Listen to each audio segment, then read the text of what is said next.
Hey, Daily Dosers, Chris here again with my wife, Amy. We're on Relationship Week. I know some of you are like, that's the same woman. That really is his wife? We thought they just hired a model to sit next to him. Nope, my wife, Amy, of 23 incredible years. Although if you tuned in on Monday, the first year wasn't incredible, but the last 22 definitely have been. We've got 3 kids. We'll talk about that next week because next week we'll talk about parenting. Right now, we're talking about love.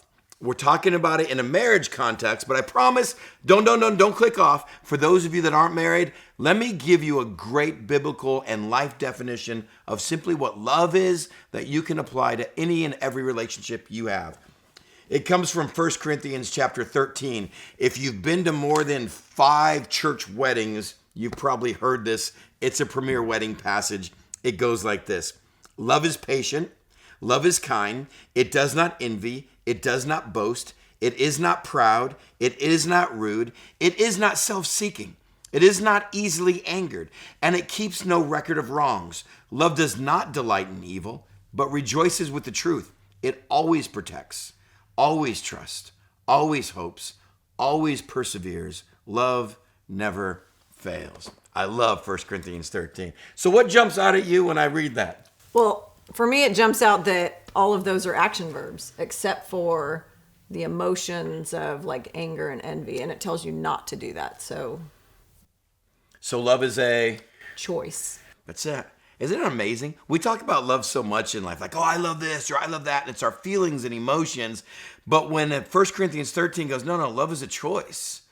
It's a mindset. It's something you have to put your mind to because the Bible knows your heart will follow. It's amazing when we think of like just John 3:16. It says, for God so loved the world that he gave his one and only son. For God so loved the world that he had happy thoughts of you. For God so loved the world that he thought about you when he woke up in the morning and when he went to bed. No.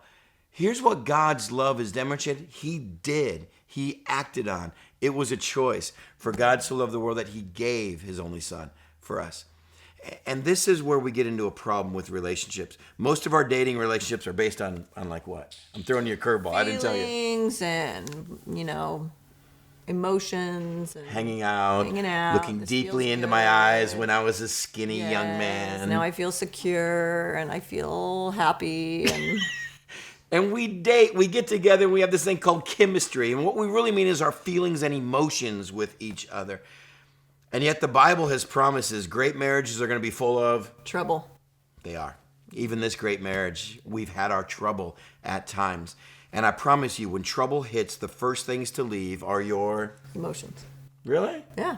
When we go through a rough time? You don't feel like doing anything for each other. Really? Mm-hmm. Even being married to a guy like me, there's times where you don't feel in love with me. So what do you do? True. Well, you say, okay, the fact that Christ died for me, I'm going to love because he died for me and he gave himself up for me. My, just out of respect to my creator is that I'm going to love him. I'm going to love him no matter what I feel.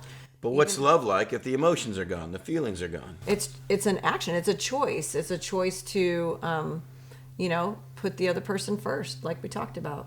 So it goes back to Monday. Love is simply choosing on the days where emotionally you don't feel like it.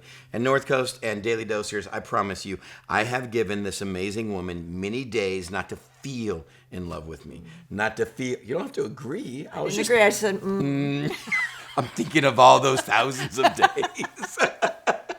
And I promise you, I know you're sitting there going, oh, it's got to be a complete joy to be with Chris. Yeah, right.